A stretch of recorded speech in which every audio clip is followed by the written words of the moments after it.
ವಾಗಾರ್ತವ್ಯ ಸಂಪೃಕ್ತೌ ವಾಗಾರ್ತವ್ಯ ಪ್ರತಿಪತ್ತಯೇ ಜಗತಃ ಪಿತರೋ ಒಂದೇ ಪಾರ್ವತಿ ಪರಮೇಶ್ವರ. ಟಿವಿ9 ಡಿಜಿಟಲ್ ವಾಹಿನಿಯ ವಾರಭವಿಷ್ಯ ಕಾರ್ಯಕ್ರಮಕ್ಕೆ ಸುಸ್ವಾಗತವನ್ನು ಕೋರ್ತಾ ಈ ವಾರದ ತಾರೀಕು 8-12-2025ರಿಂದ ತಾರೀಕು 14-12-2025 ತನಕ ವಾರದಲ್ಲಾಗ್ತಕ್ಕಂಥ ಆಗುಹೋಗುಗಳು, ತಿಥಿಗಳ ಪ್ರಭಾವ ಇರ್ಬೋದು, ಮಹತ್ತರವಾದ ದಿನಗಳಿರ್ಬೋದು, ದ್ವಾದಶ ರಾಶಿಗಳ ಫಲಾಫಲ ಇರ್ಬೋದು, ಎಲ್ಲವನ್ನು ತಿಳಿಸ್ಕೊಡ್ತಕ್ಕಂಥ ವಿಶೇಷವಾದ ಕಾರ್ಯಕ್ರಮವೇ ವಾರಭವಿಷ್ಯ. ಈ ವಾರದಲ್ಲಿ ಬಹಳ ವಿಶೇಷವಾಗಿ ವಿಶ್ವಾವಸುನಾಮ ಸಂವತ್ಸರ, ದಕ್ಷಿಣಾಯನ, ಮಾರ್ಗಶಿರ ಮಾಸ, ಹೇಮಂತ ಋತು, ಕೃಷ್ಣ ಪಕ್ಷ ಇರ್ತಕ್ಕಂಥದ್ದು, ಹಾಗೆ ಚೌತಿ, ಪಂಚಮಿ, ಷಷ್ಠಿ, ಸಪ್ತಮಿ, ಅಷ್ಟಮಿ, ನವಮಿ, ದಶಮಿ ತಿಥಿ ಇರ್ತಕ್ಕಂಥದ್ದು. ಹಾಗೆ ವಿಶೇಷಗಳನ್ನು ನೋಡೋಕೆ ಹೋದಾಗ ಸಂಕಷ್ಟ ಚತುರ್ಥಿ, ಅಗಡಿ ನಾರಾಯಣ ಭಗವಾನರ ಆರಾಧನೆ ಇರ್ಬೋದು, ಮಾರ್ಗಶಿರ ಮಹಾಲಕ್ಷ್ಮಿಯ ವ್ರತವನ್ನು ಆಚರಣೆ ಮಾಡ್ಕೊಳ್ತಕ್ಕಂಥದ್ದು, ಶಾರದಾದೇವಿಯ ಜಯಂತಿ ಇರ್ತಕ್ಕಂಥದ್ದು, ಹಾಗೆ ಕಾಲಭೈರವನ ಜಯಂತಿ, ಗೋಂದಾವಲಿ ಬ್ರಹ್ಮ ಚೈತನ್ಯ ಮಹಾರಾಜರ ಒಂದು ವ್ರತವನ್ನು ಆರಾಧನೆಯನ್ನು ಮಾಡ್ಕೊಳ್ತಕ್ಕಂಥ ಒಂದು ಪರ್ವ, ಒಂದು ವಾರ ಕೂಡ ಇದಾಗಿರುತ್ತೆ. ಕೆಂಗೊಂಡ ದುರ್ಗಾದೇವಿ ಜಾತ್ರೆ ಇರ್ಬೋದು, ದೊಡ್ಡ ಹೆಜ್ಜಾಲದಲ್ಲಿ ಜಾತ್ರಾ ಮಹೋತ್ಸವ ನಡೀತಕ್ಕಂಥದ್ದು ಕೂಡ ಈ ವಾರದಲ್ಲಾಗಿರುತ್ತೆ. ಇನ್ನು ಈ ವಾರದ ಗ್ರಹಗಳ ಗೋಚಾರವನ್ನು ನೋಡೋಕೆ ಹೋದಾಗ ಶನಿ ಗ್ರಹ ನೇರ ಸಂಚಾರದಲ್ಲಿ ಮೀನರಾಶಿಯಲ್ಲಿ, ಗುರುಗ್ರಹ ಮಿಥುನ ರಾಶಿಯಲ್ಲಿ ಸಂಚಾರ ಮಾಡ್ತಕ್ಕಂಥದ್ದು, ಹಾಗೆ ಕೇತು ಗ್ರಹ ಸಿಂಹ ರಾಶಿಯಲ್ಲಿ, ಇನ್ನು ತ್ರಿಗ್ರಹ ಕೂಟ ರವಿ, ಶುಕ್ರ, ಬುಧ ಗ್ರಹರು ವೃಶ್ಚಿಕ ರಾಶಿಯಲ್ಲಿ, ಕುಜಗ್ರಹ ಧನುರ್ ರಾಶಿಯಲ್ಲಿ, ಕುಂಭ ರಾಶಿಯಲ್ಲಿ ರಾಹು ಗ್ರಹ ಸಂಚಾರ ಮಾಡ್ತಾ ಇರ್ತಕ್ಕಂಥದ್ದು ಕೂಡ ಆಗಿರುತ್ತೆ. ಇನ್ನು ಈ ವಾರದಲ್ಲಿ ಯಾರ್ಯಾರು ಜನ್ಮದಿನ ಆಚರಿಸ್ಕೊಳ್ತೀರಾ, ವಿವಾಹ ವಾರ್ಷಿಕೋತ್ಸವ ಆಚರಿಸ್ಕೊಳ್ತೀರಾ, ತಮಗೆಲ್ಲರಿಗೂ ಶುಭವಾಗಲಿ, ಶತಮಾನಂ ಭವತಿ, ದೀರ್ಘಾಯುಷ್ಮಾನ್ ಭವ ಎಂದು ಭಗವಂತನಲ್ಲಿ ಪ್ರಾರ್ಥನೆಯನ್ನು ಮಾಡುತ್ತಾ ಈ ವಾರದ ದ್ವಾದಶ ರಾಶಿಗಳ ಫಲಾಫಲ ನೋಡುತ್ತಾ ಮೇಷರಾಶಿಯ ರಾಶ್ಯಾಧಿಪತಿಯಾಗಿರ್ತಕ್ಕಂತಹ ಕುಜ ಧನುರ್ ರಾಶಿಯಲ್ಲಿ ಸಂಚಾರ ಮಾಡ್ತಾ ಇರ್ತಕ್ಕಂಥ ಸಂದರ್ಭ. ಹಾಗೆ ಈ ರಾಶಿಯವರಿಗೆ ಈ ವಾರದಲ್ಲಿ 6 ಗ್ರಹಗಳ ಶುಭ ಫಲ ಇರ್ತಕ್ಕಂಥದ್ದು, ಆರ್ಥಿಕವಾಗಿ ಆದಾಯದಲ್ಲಿ ಏರಿಕೆ ಆಗ್ತಕ್ಕಂಥದ್ದು, ಪ್ರಯತ್ನಗಳಿಗೆ ಒಂದು ಒಳ್ಳೆಯ ಪುಷ್ಟಿಕರವಾದ ಒಂದು ಫಲ ಸಿಗ್ತಕ್ಕಂಥದ್ದು, ಶುಭ ಸುದ್ದಿಯನ್ನು ಪಡಿತಕ್ಕಂಥದ್ದು, ಮಕ್ಕಳಿಂದ ಶುಭ ಸಮಾಚಾರ ಪಡಿತಕ್ಕಂಥದ್ದು, ವ್ಯಾಪಾರ ಯೋಗ ಕೂಡ ತುಂಬ ಚೆನ್ನಾಗಿದೆ. ಆಲಸ್ಯವನ್ನು ಸ್ವಲ್ಪ ದೂರ ಇಟ್ಟು ಸ್ವಲ್ಪ ಪ್ರಯತ್ನ ಮಾಡಿದ್ದೆ ಆದರೆ ಸಾಕಷ್ಟು ಶುಭ ಫಲಗಳು ಕೂಡ ಸಿಗ್ತಕ್ಕಂತಹ ಯೋಗ ಕೂಡ ಇರುತ್ತೆ. ಶತ್ರುಗಳು ಕೂಡ ಮಿತ್ರರಾಗ್ತಕ್ಕಂಥದ್ದು, ಕಾನೂನು ವಿಷಯಗಳಲ್ಲಿ ಶುಭ ಆಗ್ತಕ್ಕಂಥ ಯೋಗ, ಆರೋಗ್ಯದಲ್ಲಿ ಚೇತರಿಕೆ ಕಾಣ್ತಕ್ಕಂಥದ್ದು, ತುಂಬ ಬೇಕಾದವರ ವಿಚಾರದಲ್ಲಿ ಹೆಚ್ಚು ಗಮನವನ್ನು ಕೊಡ್ತಕ್ಕಂತಹ ವಾರ ಕೂಡ ಇದಾಗಿರುತ್ತೆ. ಪ್ರಯಾಣ ಯೋಗ ಇರ್ತಕ್ಕಂಥದ್ದು, ಸರ್ಕಾರಿ ನೌಕರರಿಗೆ ಒಳ್ಳೆಯದಾಗುತ್ತೆ, ರೈತರಿಗೆ ಒಳ್ಳೆಯದಾಗುತ್ತೆ, ಮನೆಯಲ್ಲಿ ಕುಟುಂಬದಲ್ಲಿ ಪೂರ್ಣ ಸಹಕಾರ ಇರ್ತಕ್ಕಂಥದ್ದು, ಅಣ್ಣ ತಮ್ಮಂದಿರ ಅಕ್ಕ ತಂಗಿಯರ ಆರೋಗ್ಯದ ಚಿಂತೆ ಕಾಡ್ತಕ್ಕಂಥ ವಾರ ಕೂಡ ಇದಾಗಿರುತ್ತೆ. ಇನ್ನು ವಾಹನ ಯೋಗ ಕೂಡ ತುಂಬ ಚೆನ್ನಾಗಿದೆ, ಪ್ರೇಮ ವ್ಯವಹಾರಗಳಿಗೆ ಮನ್ನಣೆ ಸಿಗುತ್ತೆ, ಗುರುಗಳ ಆಶೀರ್ವಾದ ತುಂಬ ಚೆನ್ನಾಗಿರುತ್ತೆ, ಹಾಗೆ ತೀರ್ಥಕ್ಷೇತ್ರ ಅಥವಾ ಯಾತ್ರೆಗಳನ್ನು ಮಾಡ್ತಕ್ಕಂಥ ವಾರ ಕೂಡ ಇದಾಗಿರುತ್ತೆ. ಆಸ್ತಿಯ ವಿಚಾರದಲ್ಲಿ ಒಂದು ಒಳ್ಳೆಯ ನಿರ್ಧಾರ ತಗೊಳ್ತೀರಾ, ಮಕ್ಕಳ ಒಂದು ವಿದ್ಯಾಭ್ಯಾಸದ ವಿಚಾರದಲ್ಲೂ ಕೂಡ ಶುಭ ಸುದ್ದಿ ಸಿಗ್ತಕ್ಕಂಥ ವಾರ ಕೂಡ ಇದಾಗಿರುತ್ತೆ. ಇನ್ನು ಈ ವಾರದಲ್ಲಿ ಪೊಲೀಸ್ ಇಲಾಖೆಯಲ್ಲಿರ್ಬೋದು, ಔಷಧಿ ವ್ಯಾಪಾರಿಗಳಿರ್ಬೋದು, ಹಾಗೆ ಈ ವಾರದ ರಾಸಾಯನಿಕ ಅಂದರೆ ಫರ್ಟಿಲೈಸರ್ಸ್ ಮಾಡ್ತಕ್ಕಂಥವ್ರು ಇರ್ಬೋದು, ಇಂಥವರಿಗೆಲ್ಲ ಬಹಳ ಒಂದು ಶುಭ ಸುದ್ದಿ, ಜೊತೆಗೆ ಆದಾಯದಲ್ಲಿ ಏರಿಕೆ ಆಗ್ತಕ್ಕಂಥದ್ದು, ಉದ್ಯೋಗದಲ್ಲೂ ಕೂಡ ಶುಭ ಆಗ್ತಕ್ಕಂಥ ಯೋಗ ಕೂಡ ಇರುತ್ತೆ. ಹಾಗೆ ಮೇಷರಾಶಿಯವರಿಗೆ ಕೋಪತಾಪಗಳನ್ನು ಕಡಿಮೆ ಮಾಡ್ಕೋಬೇಕು, ಆ ಥರದ ನಿರ್ಧಾರಗಳು ಈ ವಾರದಲ್ಲಿ ಅಷ್ಟು ಶುಭಕರ ಅಲ್ಲ. ಬೇರೆಯವರ ವಿಚಾರವಾಗಿ ನೀವು ಅವರನ್ನು ಕಂಪೇರ್ ಮಾಡ್ಕೊಳ್ಳೋಕ್ಕೆ ಈ ವಾರದಲ್ಲಿ ಹೋಗಬೇಡಿ. ಉದ್ಯೋಗದಲ್ಲೂ ಕೂಡ ಶುಭ ಆಗುತ್ತೆ, ಮೇಲಧಿಕಾರಿಗಳ ಜೊತೆ ಒಳ್ಳೆ ಬಾಂಧವ್ಯ ಇರತಕ್ಕಂಥ ವಾರ ಕೂಡ ಇದಾಗಿರುತ್ತೆ. ಪೂರ್ವ ಮತ್ತು ಉತ್ತರ ದಿಕ್ಕಿನ ಪ್ರಯಾಣಗಳು ಶುಭಕರವಾಗಿರುತ್ತೆ. ತಮ್ಮ ಅದೃಷ್ಟ ಸಂಖ್ಯೆಗಳು 9 ಮತ್ತು 2 ಆಗಿರ್ತಕ್ಕಂಥದ್ದು, ಹಾಗೆ ಗುಲಾಬಿ ಮತ್ತು ಕೇಸರಿ ಬಣ್ಣವನ್ನು ಹೆಚ್ಚಾಗಿ ಉಪಯೋಗಿಸ್ಕೊಂಡಿದ್ದೆ ಆದರೆ ತುಂಬಾ ಒಳ್ಳೆಯದಾಗ್ತಕ್ಕಂಥದ್ದು. ತಾವು ಈ ವಾರದಲ್ಲಿ ಸಾಧ್ಯವಾದಷ್ಟು ಗಣಪತಿಯ ದರ್ಶನ ಮಾಡ್ಕೊಳ್ಳಿ, ವಿನಾಯಕನ ದರ್ಶನ ಮಾಡ್ಕೊಳ್ಳೋದು, ಓಂ ವಿಘ್ನರಾಜಾಯ ನಮಃ ಈ ಮಂತ್ರವನ್ನು ಪಠನೆ ಮಾಡೋದ್ರಿಂದ ಸಾಕಷ್ಟು ಶುಭ ಆಗ್ತಕ್ಕಂಥ ಯೋಗ ಕೂಡ ಇರುತ್ತೆ. ಹಾಗೆ ಈ ವಾರದಲ್ಲಿ ಗೋಧಿ ಮತ್ತು ಬೆಲ್ಲವನ್ನು ದಾನ ಮಾಡೋದ್ರಿಂದ ಸಾಕಷ್ಟು ಶುಭ ಆಗುತ್ತೆ, ತುಂಬಾ ಒಳ್ಳೆಯದಾಗುತ್ತೆ. ಓಂ ವಿಘ್ನರಾಜಾಯ ನಮಃ ಈ ಮಂತ್ರವನ್ನು ಸಾಧ್ಯವಾದಷ್ಟು ಜಪ ಮಾಡ್ಕೊಳ್ಳಿ, ತುಂಬ ಒಳ್ಳೆಯದಾಗುತ್ತೆ. ಮುಂದಿನ ರಾಶಿ ವೃಷಭ ರಾಶಿ, ರಾಶ್ಯಾಧಿಪತಿಯಾಗಿರ್ತಕ್ಕಂಥ ಶುಕ್ರನು ರವಿಯೊಟ್ಟಿಗೆ, ಈಗ ಶುಕ್ರ ಹಸ್ತ ಬೇರೆ ಆಗಿದ್ದಾನೆ, ಶುಕ್ರನ ಬಲ ಕಡಿಮೆ ಇರ್ತಕ್ಕಂಥದ್ದು. ಹಾಗೆ ವೃಷಭ ರಾಶಿಯವರಿಗೆ ಈ ವಾರದಲ್ಲಿ 5 ಗ್ರಹಗಳ ಶುಭ ಫಲ ಇರ್ತಕ್ಕಂಥದ್ದು, ಕೋಪತಾಪಗಳು ಜಾಸ್ತಿ ಇರುತ್ತೆ, ಆತುರದ ನಿರ್ಧಾರ ಇರ್ಬೋದು. ಹಾಗೆ ಈ ರಾಶಿಯವರಿಗೆ ಆರ್ಥಿಕ ವಿಷಯಗಳಲ್ಲಿ ಹಣ ಬರುತ್ತೆ, ಖರ್ಚು ಕೂಡ ಜಾಸ್ತಿ ಆಗುತ್ತೆ, ಶಿಕ್ಷಣಾರ್ಥಿಗಳಿಗೆ ಒಳ್ಳೆಯದಾಗುತ್ತೆ, ವ್ಯಾಪಾರಸ್ಥರಿಗೆ ಶುಭ ಆಗ್ತಕ್ಕಂಥದ್ದು, ಉದ್ಯೋಗದಲ್ಲಿ ಒಂದಷ್ಟು ಸಾಧ್ಯವಾದಷ್ಟು ಬದಲಾವಣೆ ಆಗ್ತಕ್ಕಂಥ ಸಾಧ್ಯತೆ ಕೂಡ ಈ ವಾರದಲ್ಲಿರುತ್ತೆ. ಅಲ್ಪ ಅನಾರೋಗ್ಯ ಕಾಡಿದ್ರೂ ಕೂಡ ಅಂತಹ ಟೆನ್ಷನ್ ಏನು ಇರೋದಿಲ್ಲ. ವಾಹನದ ವಿಚಾರದಲ್ಲಿ ಸ್ವಲ್ಪ ಜಾಗೃತಿಯಾಗಿರಬೇಕು. ಇನ್ನು ವೃತ್ತಿಯನ್ನು ಕೆಲವರು ಬಿಟ್ಟು ಬೇರೆ ಏನೋ ಮಾಡೋಕ್ಕೂ ಕೂಡ ಪ್ರಯತ್ನ ಪಡ್ತಕ್ಕಂಥ ಸಾಧ್ಯತೆ ಇರುತ್ತೆ. ಹೊಸ ವ್ಯಾಪಾರ ಇರ್ಬೋದು, ಕುಟುಂಬದಲ್ಲಿ ಸಣ್ಣ ಪುಟ್ಟ ಕಲಹಗಳು, ಮಾತಿಗೂ ಹಳೆಯದನ್ನು ನೆನಪು ಮಾಡ್ಕೊಂಡಿದ್ದೆ ಆದರೆ ಸಾಕಷ್ಟು ಸಂಕಟಗಳು ಕೂಡ ಎದುರಾಗುತ್ತೆ. ಪಾಲುದಾರಿಕೆಯಿಂದ ಒಳ್ಳೆಯದಾಗುತ್ತೆ, ಉದ್ಯಮಿದಾರರಿಗೆ ಒಳ್ಳೆಯದಾಗುತ್ತೆ. ಕೀರ್ತಿ ಪ್ರತಿಷ್ಠೆಗಳಿಗೆ ವಾರದ ಕಡೆಯ ಭಾಗದಲ್ಲಿ ಒಂದು ಶುಭ ಸುದ್ದಿ ಜೊತೆಗೆ ಕೀರ್ತಿ ಪ್ರತಿಷ್ಠೆಗಳಿಗೆ ಭಾಜನರಾಗ್ತೀರಾ. ರಾಜಕೀಯ ವ್ಯಕ್ತಿಗಳಿಗೆ ಒಳ್ಳೆಯದಾಗುತ್ತೆ. ಹಾಗೆ ಕಟ್ಟಡ ನಿರ್ಮಾಣ, ಮನೆ ಸೈಟು ಅಥವಾ ಸೈಟ್ ತೊಗೊಳ್ಳೋದಿರ್ಬೋದು, ಮನೆ ಕಟ್ತಕ್ಕಂಥದ್ದಿರ್ಬೋದು ಅಥವಾ ಆಲ್ಟ್ರ್ ಮಾಡ್ತಕ್ಕಂಥ ಸಾಧ್ಯತೆ ವೃಷಭ ರಾಶಿಯವರಿಗಿರುತ್ತೆ. ಒಂಚೂರು ನಂಬಿಕೆ ದ್ರೋಹ, ಅತಿಯಾದ ಎಲ್ಲೋ ಇನ್ವೆಸ್ಟ್ಮೆಂಟು, ಹೂಡಿಕೆ ಕೂಡ ನಿಮಗೆ ಟೆನ್ಷನ್ ಆಗ್ತಕ್ಕಂತಹ ಸಾಧ್ಯತೆ ಇರುತ್ತೆ. ಆದರೆ ಬೇರೆಯವರ ಜೊತೆ ಯಾವುದೇ ವ್ಯಾಪಾರ ವ್ಯವಹಾರಗಳ ವಹಿವಾಟುಗಳು ಮಾಡುವಾಗ ಸ್ವಲ್ಪ ಸುಳ್ಳನ್ನು ಹೇಳಕ್ಕೆ ಹೋಗಬೇಡಿ, ನಿಜಾಂಶಗಳನ್ನು ಹೇಳ್ಕೊಳ್ಳಿ. ಅದರಿಂದ ಸಾಕಷ್ಟು ವೃಷಭ ರಾಶಿಯವರಿಗೆ ತುಂಬಾ ಒಳ್ಳೆಯ ಫಲ ಕೂಡ ಸಿಗ್ತಕ್ಕಂಥ ಸಾಧ್ಯತೆ ಇರುತ್ತೆ. ಈ ವಾರದಲ್ಲಿ ಪಶ್ಚಿಮ ಮತ್ತು ದಕ್ಷಿಣ ದಿಕ್ಕಿನ ಪ್ರಯಾಣಗಳು ಶುಭಕರವಾಗಿರುತ್ತೆ. 2 ಮತ್ತು 7 ಅದೃಷ್ಟದ ಸಂಖ್ಯೆಗಳಾಗಿರ್ತಕ್ಕಂಥದ್ದು. ಬಿಳಿ ಮತ್ತು ಹಳದಿ ಬಣ್ಣವನ್ನು ಹೆಚ್ಚಾಗಿ ಉಪಯೋಗಿಸ್ಕೊಂಡಿದ್ದಾದರೆ ತುಂಬಾ ಒಳ್ಳೆಯದಾಗ್ತಕ್ಕಂಥ ಸಾಧ್ಯತೆ ಕೂಡ ಇರುತ್ತೆ. ಈ ವಾರದಲ್ಲಿ ಸಾಧ್ಯ ಆದಷ್ಟು ಓಂ ಚಕ್ರಸ್ವರೂಪಿಣ್ಯೈ ನಮಃ, ಓಂ ಚಕ್ರಸ್ವರೂಪಿಣ್ಯೈ ನಮಃ ಈ ಮಂತ್ರವನ್ನು ಹೆಚ್ಚಾಗಿ ಜಪ ಮಾಡ್ಕೊಳ್ಳೋದ್ರ ಜೊತೆಗೆ ದೇವಿಯ ದೇವಸ್ಥಾನವನ್ನು ಕುಂಕುಮಾರ್ಚನೆ ಮಾಡ್ಕೊಂಬನ್ನಿ. ದೇವಿಯ ದರ್ಶನ ಮಾಡ್ಕೊಳ್ಳೋದ್ರಿಂದ, ಕುಂಕುಮಾರ್ಚನೆ ಮಾಡ್ಕೊಳ್ಳೋದ್ರಿಂದ ಸಾಕಷ್ಟು ಶುಭ ಆಗುತ್ತೆ, ತುಂಬಾ ಒಳ್ಳೆಯದಾಗ್ತಕ್ಕಂಥದ್ದು. ಇನ್ನು ಮುಂದಿನ ರಾಶಿ ಮಿಥುನ ರಾಶಿ. ರಾಶಾಧಿಪತಿಯಾಗಿರ್ತಕ್ಕಂತಹ ಬುಧನು ರವಿಯೊಟ್ಟಿಗೆ ಬುಧಾದಿತ್ಯ ಯೋಗ ಅಂತೂ ಕೂಡ ನಾವು ಕರಿತೀವಿ. ಮಿಥುನ ರಾಶಿಯವರಿಗೆ ಈ ವಾರದಲ್ಲಿ 6 ಗ್ರಹಗಳ ಶುಭ ಫಲ ಇರತಕ್ಕಂಥದ್ದು. ಆಕಸ್ಮಿಕ ಧನಲಾಭ, ಹಳೆ ಬಾಕಿ ವಸೂಲಿ ಆಗುತ್ತೆ, ಅರ್ಧಂಬರ್ಧ ಕೆಲಸಗಳು ಪರಿಪೂರ್ಣ ಆಗುತ್ತೆ. ಇನ್ನು ವಾರ ಪೂರ್ತಿ ಹಣಕಾಸಿನ ವಿಚಾರದಲ್ಲಿ ಸಮಯಕ್ಕೆ ತಕ್ಕ ಹಾಗೆ ನಿಮಗೆ ಹಣ ಬರ್ತಕ್ಕಂಥ ಯೋಗ ಕೂಡ ಇರುತ್ತೆ. ಅದೃಷ್ಟ ಚೆನ್ನಾಗಿದೆ, ಮಕ್ಕಳಿಂದ ಶುಭ ಆಗುತ್ತೆ, ಆತ್ಮವಿಶ್ವಾಸ ಗಟ್ಟಿಯಾಗಿರುತ್ತೆ. ಆತುರದ ನಿರ್ಧಾರಗಳು ಬೇಡ, ಬೇರೆಯವ್ರನ್ನ ಅನುಮಾನ ಪಡಕ್ಕೆ ಹೋಗಬೇಡಿ, ಬೇರೆಯವ್ರ ವಿಚಾರದಲ್ಲಿ ಅನುಮಾನಗಳು ಬೇಡ. ವಾಹನ ಯೋಗ ಚೆನ್ನಾಗಿದೆ, ವಿವಾಹ ವಿಷಯಗಳಲ್ಲಿ ಒಳ್ಳೆಯದಾಗತ್ತೆ, ಮನೆಯ ವಿಚಾರದಲ್ಲಿ ಶುಭ ಆಗ್ತಕ್ಕಂಥದ್ದು, ಮನೆಗೆ ಏನಾದರೂ ವಸ್ತು ಕೊಂಡ್ಕೊಂಬರ್ತಕ್ಕಂಥದ್ದು, ಸ್ನೇಹಿತರ ಭೇಟಿ ಆಗ್ತಕ್ಕಂಥದ್ದು, ಉದ್ಯೋಗದಲ್ಲಿ ಶುಭ ಆಗುತ್ತೆ. ಬಾಂಧವ್ಯಗಳು ತುಂಬ ಚೆನ್ನಾಗಿರ್ತಕ್ಕಂಥ ವಾರ ಸಹ ಮಿಥುನ ರಾಶಿಯವರಿಗಾಗಿರುತ್ತೆ. ಈ ರಾಶಿಯ ರೈತರಿಗೆ ಒಂದು ಸಣ್ಣ ಪುಟ್ಟ ಸಂಕಷ್ಟಗಳು ಕೂಡ, ಅಥವಾ ತಾವು ಬೆಳೆದಿರ್ತಕ್ಕಂಥ ಬೆಳೆಯನ್ನು ಸಕಾಲಕ್ಕೆ ಮಾರಕ್ಕಾಗದೇ ಇರ್ಬೋದು, ಅಥವಾ ಎಲ್ಲೋ ಒಂದು ಕಡೆ ಭೂಮಿಯ ಸಣ್ಣ ಪುಟ್ಟ ವ್ಯಾಜ್ಯಗಳು ಕೂಡ ಉಂಟಾಗ್ತಕ್ಕಂಥದ್ದು ಕೂಡ ಮಿಥುನ ರಾಶಿಯವರಿಗಾಗಿರುತ್ತೆ. ಮಿಥುನ ರಾಶಿಯ ಮಹಿಳೆಯರಿಗೆ ಶುಭ ಆಗ್ತಕ್ಕಂಥದ್ದು, ಸರ್ಕಾರಿ ನೌಕರಿಗೆ ಒಳ್ಳೆಯದಾಗುತ್ತೆ, ರೈತರಿಗೆ ಒಳ್ಳೆಯದಾಗುತ್ತೆ, ಗುತ್ತಿಗೆದಾರರಿಗೆ ಬಹಳಷ್ಟು ಶುಭ ಆಗ್ತಕ್ಕಂಥ ಯೋಗ ಕೂಡ ಇರುತ್ತೆ. ಹಾಗೆಯೇ ಈ ರಾಶಿಯವರು ವಾಹನದ ವಿಚಾರದಲ್ಲಿ ಸಂಧ್ಯಾ ಕಾಲದಲ್ಲಿ ಲಾಂಗ್ ಜರ್ನಿ ಮಾಡಬೇಡಿ, ಅದರಿಂದ ಸಣ್ಣ ಪುಟ್ಟ ಟೆನ್ಷನ್ನು ಕೂಡ ಆಗ್ತಕ್ಕಂಥ ಸಾಧ್ಯತೆ ಇರುತ್ತೆ. ಉದ್ದಿಮೆದಾರರು ಯಂತ್ರಗಳ ರಿಪೇರಿ ಸಹ ಈ ವಾರದಲ್ಲಿ ಬರ್ತಕ್ಕಂಥ ಒಂದು ಸಾಧ್ಯತೆ ಇರುತ್ತೆ. ಉತ್ತರ ಮತ್ತು ಪೂರ್ವದ ದಿಕ್ಕಿನ ಪ್ರಯಾಣಗಳು ಶುಭಕರವಾಗಿರುತ್ತೆ. ಹಾಗೆ ತಮ್ಮ ಅದೃಷ್ಟ ಸಂಖ್ಯೆಗಳು 4 ಮತ್ತು 2 ಆಗಿರತಕ್ಕಂಥದ್ದಾಗಿರುತ್ತೆ. ಹಸಿರು ಮತ್ತು ಹಳದಿ ಬಣ್ಣವನ್ನು ಹೆಚ್ಚಾಗಿ ಉಪಯೋಗಿಸ್ಕೊಂಡಿದ್ದಾದರೆ ತುಂಬಾ ಒಳ್ಳೆಯದಾಗ್ತಕ್ಕಂಥ ಸಾಧ್ಯತೆ ಇರುತ್ತೆ.